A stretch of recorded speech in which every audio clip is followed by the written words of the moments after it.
পর্যন্ত মন্দির কিংবা হিন্দুদের বাসায় আক্রমণ হচ্ছে এরকম না। পাহাড়ে আক্রমণ হচ্ছে, গির্জাতে আক্রমণ হচ্ছে, ওটার পাশাপাশি মাজারও ভাঙা হয়েছে চট্টগ্রামে।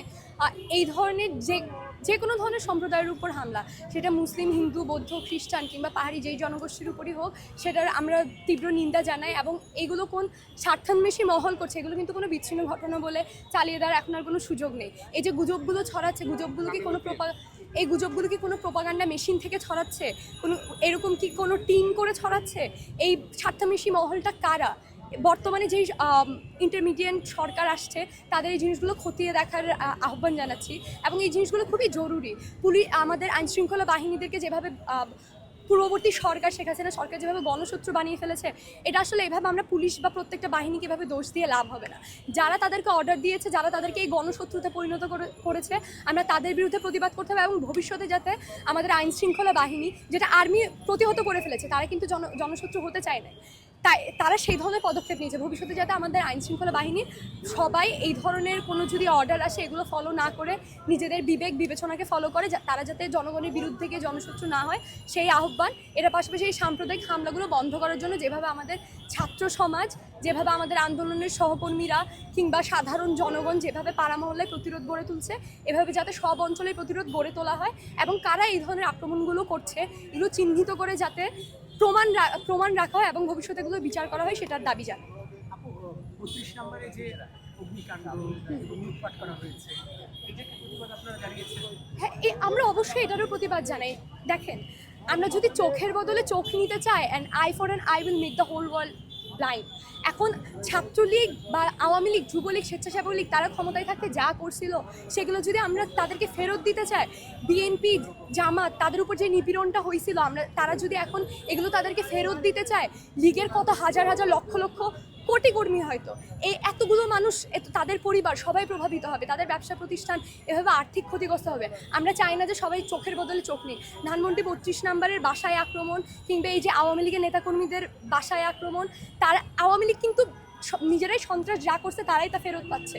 কিন্তু সেটার জন্য এভাবে যদি আমরা চোখের বদলে চোখ নিতে থাকি, পুরো দুনিয়া অন্ধ হয়ে যাবে। এভাবে জুলুম, অত্যাচার, নিপীড়ন কখনোই শেষ হবে না। যেই সরকার আসবে সেই একইভাবে আবার বিরোধী দলকে নির্যাতন করা শুরু করবে। আমরা এই ধরনের যে কোনো ধরনের নিপীড়ন, নির্যাতনের বিরুদ্ধে অবস্থান করব। আচ্ছা আপু, এই সরকার আজকে আনুষ্ঠানিকভাবে তার দায়িত্ব নিল, গতকালকে শপথ করছে। আমার একসাথে দুইটা প্রশ্ন। প্রথম প্রশ্ন হলো যে এই সরকারের কাছে আপনার চাওয়াটা কি, আর দ্বিতীয় হলো যে এই সরকার কতদিন থাকা উচিত বলে আপনার মনে হয়?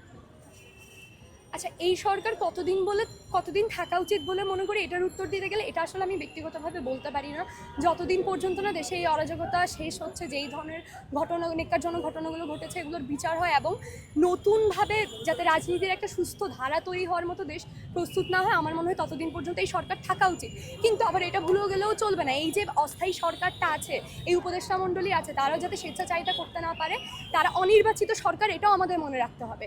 তারা যাতে জনগণের স্বার্থে কাজ করার যেই শপথ গ্রহণ করে তারা এই মঞ্চে এসেছেন, তারা যতদিন পর্যন্ত এই শপথ পালন করবেন ততদিন পর্যন্ত আমরা তাদের পাশে আছি।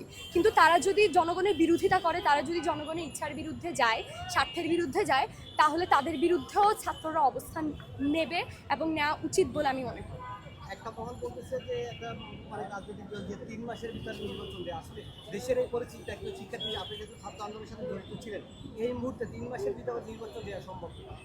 3 মাসের ভিতরে নির্বাচন দেওয়ার মতো পরিস্থিতি নেই বলে আমি ব্যক্তিগতভাবে মনে করি। এটা এক একজন এক এক মত হতে পারে, কিন্তু আমার মনে হয় এই 3 মাসের মধ্যে যেই মূলধারার রাজনীতির যে দলগুলো ছিল, আমার কাছে মনে হয় না এগুলোর বাইরে কোনো কিছু করা সম্ভব। জনগণ যেহেতু চাচ্ছে না 3 মাসের মধ্যে নির্বাচন হোক, জনগণের কথা শুনে আমার মনে হয় এই অন্তর্বর্তীকালীন সরকারকে জনগণের কথাই শোনা উচিত, তারা যা চায়।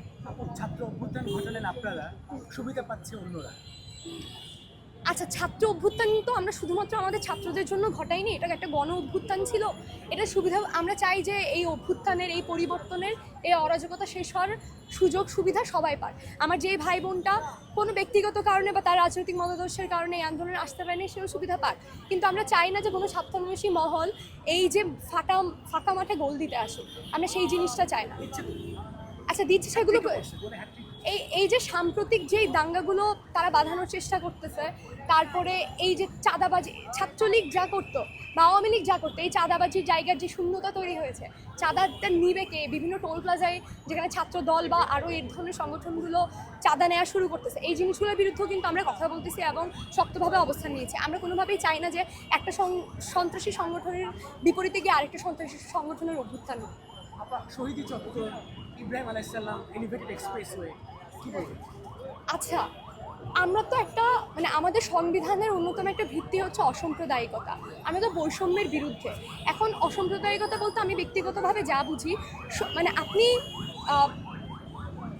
যেই সম্প্রদায়েরই হন না কেন, আপনি সেটার জন্য কোনো আলাদা সুবিধাও পাবেন না, আবার কোনো আলাদা অসুবিধাও পাবেন না।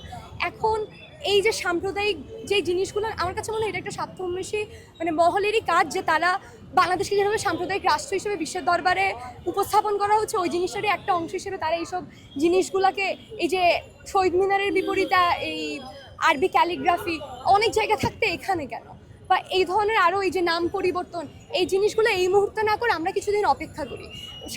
শাপলাতে যেই ঘটনা ঘটেছিল 13 সালে, জিনিসটা খুবই নেক্কারজনক। আমাদের অনেক মাদ্রাসার ভাইরা মারা গেছে, তাদের সম্মানে যদি কোনো কিছু করার দরকার হয় সেটা আমরা আরও কিছুদিন পরে করি। আমার মনে হয় এইটা ঠিক সময় না।